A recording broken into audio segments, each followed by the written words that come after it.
First day, we are on the road.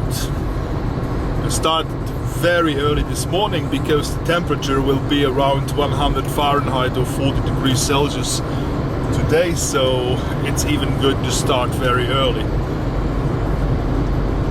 I will tell you step by step what we have interesting to see here. So, see you soon.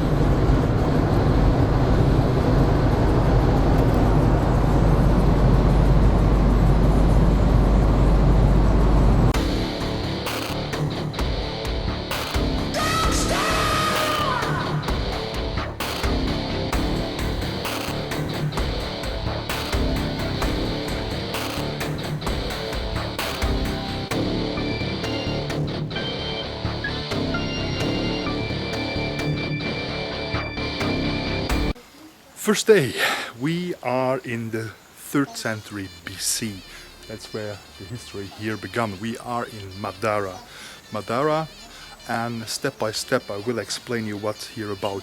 In these caves from the Paleolithic there were a lot of findings. So it's from the Copper Stone Age, 3rd century BC. I try to show you what's inside these caves, and it's only here when the history begins. But this history went to the 17th century, and always a new culture came and everyone left after the other. Something very interesting to see here. So let me show you what's inside this.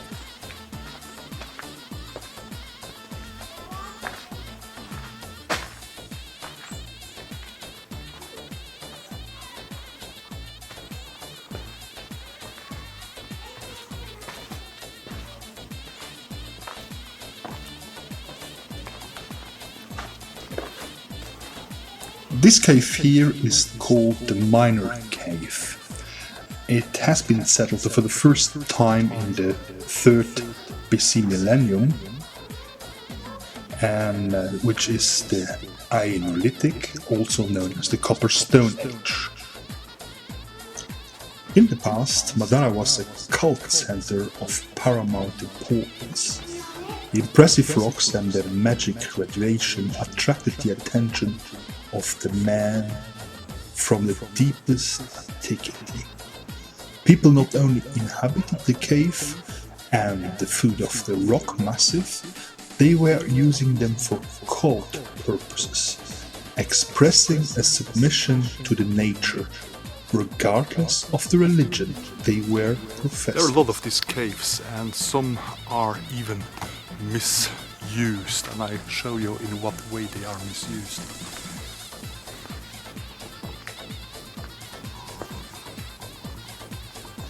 In the major cave during the 4th and the 3rd century BC, there was a sanctuary, place for gathering of nymphs, devoted to the 3 nymphs of the water, the forest and nature, and later to Dionysus, Heracles and Artemis.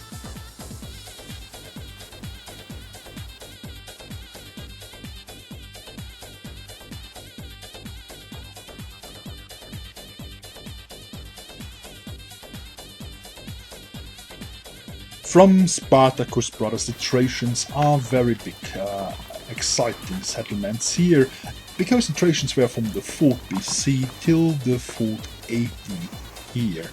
As their possessors, the Thracians inhabited also the major cave, in which they constructed a high protective wall on its west side.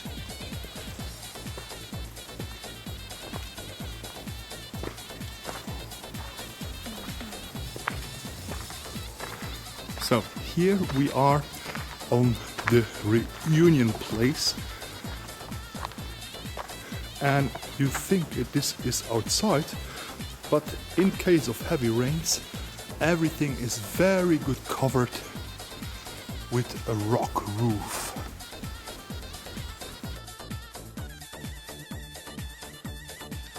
The rock chapel was a part of the rock cloister. The chapel used for its premises a natural cave, whose final shape obviously was obtained by chipping out an altar in the far end of the cave. A strong earthquake and fire have destroyed the chapel.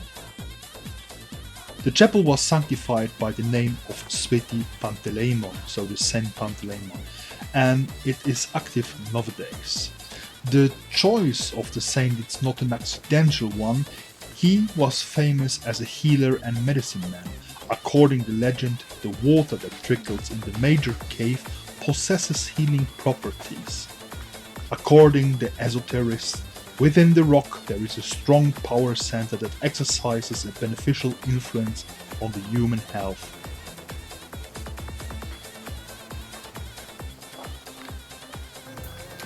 We are still in Madara, so in this Madara Archaeological Park. The most significant monument in the reserve is the unique rock relief known as the Madara Rider. Chiseled out on the impressive rock at a height of 23 meters, it's a model of the early medieval Bulgarian art. The composition represents a triumphal scene symbolizing the victory of a Bulgarian Khan and the power of the Bulgarian state established itself in fight with Byzantium. The lion, the strongest animal, poked through by spear, is the defeated enemy. The rock relief Madara Rider is unique in its kind in Europe. Owing to its uniqueness and importance, it has been included in the UNESCO list of the monuments of the world significance. Around the rider there are 3 inscriptions witnessing concluded treaties with Byzantium. The first, located on the right-handed side of the rider, is from the time of Khan Tervel, AD 701 to 717, and the Byzantine Emperor Justinian II. The second inscription, located on the left side under the rider, is connected with the name of Khan Kormisosh around AD 756. The third inscription, at the right-hand sickle of the rider, dates back to the time of Omurtak, AD 814 to 831. In the early Middle Ages, Madara continued to be a state culture center, and this was especially expressed in the Khan period. The most significant pagan sanctuaries in Madara, a complex of buildings and a large sacred stone, is known as Dal Taj. So over the rider here we have more than 150 cells from a rock church, and this was the biggest and largest cloister in Bulgaria.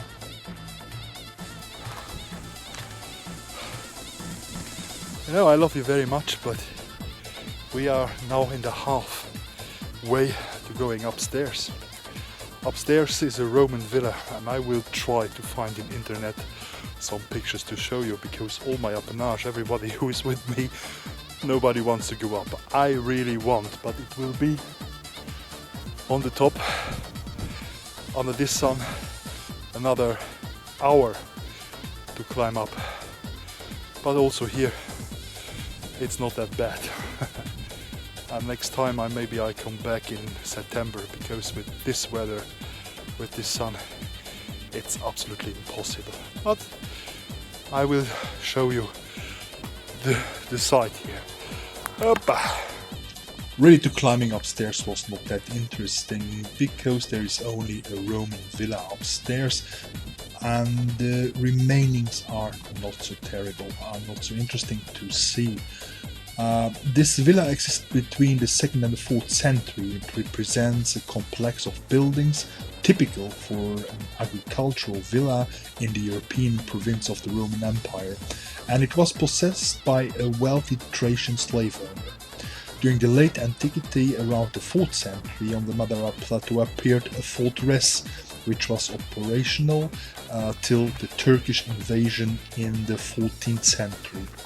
The dwelling itself consists of more than 50 rooms, bedrooms, bathrooms and reception halls located around a peristyle yard with 16 stone columns. In the middle of this yard there was a dug-in pool coated by stone plates. Il y a de la bière en bas, ça récupère très vite.